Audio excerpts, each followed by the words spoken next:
Jina naitwa Dr. Warren Bright, nafanya kazi na Umoja wa Mataifa Tanzania na mimi ni meneja wa mawasiliano wa shirika la Umoja wa Mataifa linaloshughulika na masuala ya idadi ya watu na afya ya uzazi. Lengo letu kubwa ni kuwa na dunia ambapo kila ujauzito unathaminiwa, kila uzazi ni salama na kila malengo ya kijana yanafikiwa. Katika hilo tumekuwa tukifanyia kazi katika maeneo mbalimbali, lakini kubwa zaidi ningependa kuongelea maeneo makubwa mawili. La kwanza ni katika afya ya mama na mtoto.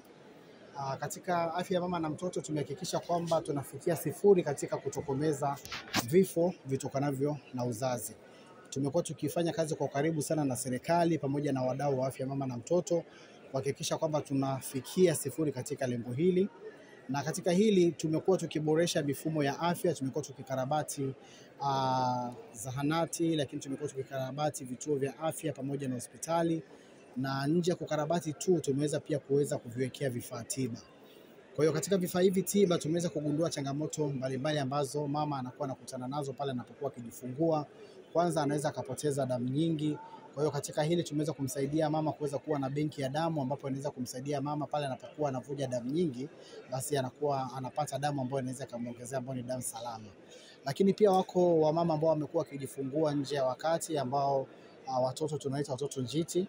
Kwa hiyo katika vile vifaa tiba ambavyo tumekuwa tukiviweka katika vituo vya afya ama hospitali ambazo tumezisaidia kuzikarabati ama kuzijenga kwa ushirikiano na wenzetu wa Wizara ya Afya pamoja na TAMISEMI, tumehakikisha kwamba kuna hizo mashine ambazo zimekuwa zikiweza kuwasaidia hawa watoto njiti katika makuzi yao na katika kuweza kuboresha afya zao. Kwa hiyo tumeweza kuwapa kipaumbele hasa katika afya ya mama na mtoto, kwa sababu lengo letu kubwa ni kwamba mwanamke wala mtoto, yani mama ama mtoto, asipoteze maisha. Kwa hiyo ni namna ya pekee ambapo tunaweza kuokoa maisha ya mama na mtoto.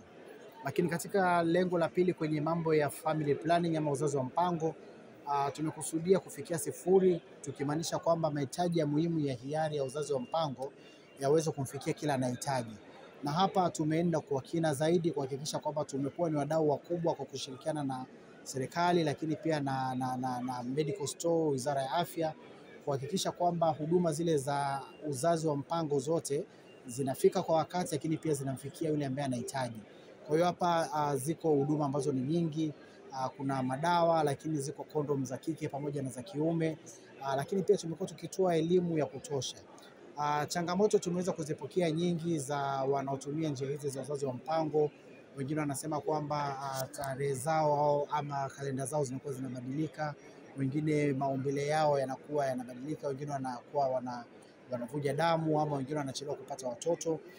Kwa hiyo tunatambua kuna yale maudhi madogo madogo tunasema, lakini sehemu kubwa kwamba tunaposema kwenye uzazi wa mpango tunatamani kuhakikisha kwamba mtu yoyote ambaye anahitaji kutumia njia hizi za uzazi wa mpango kwa hiari aweze kupata taarifa sahihi. Taarifa sahihi itaweza kuwawezesha wao kujua namna gani ya kuweza kuzitumia njia hizi za uzazi wa mpango na kuepukana na zile side effects ambazo zimekuwa zikijitokeza ama tukizisikia kuzungumzwa na jamii. Kwa sababu nyingi si kweli zipo, lakini pengine watu wametumia bila kupata mwongozo wa kitabibu, mwongozo wa daktari au mwongozo wa mtu wa huduma. Na ndio maana tunawashauri sana kwamba wanaohitaji kutumia njia hizi za uzazi wa mpango basi waweze kufika katika vituo vya afya na kuweza kukutana na mtaalamu ambaye amebobea katika masuala ya uzazi wa mpango, ambaye atakayeweza kumshauri ni njia gani sahihi anaweza akazitumia na zitakazoweza kumnufaisha katika malengo yake.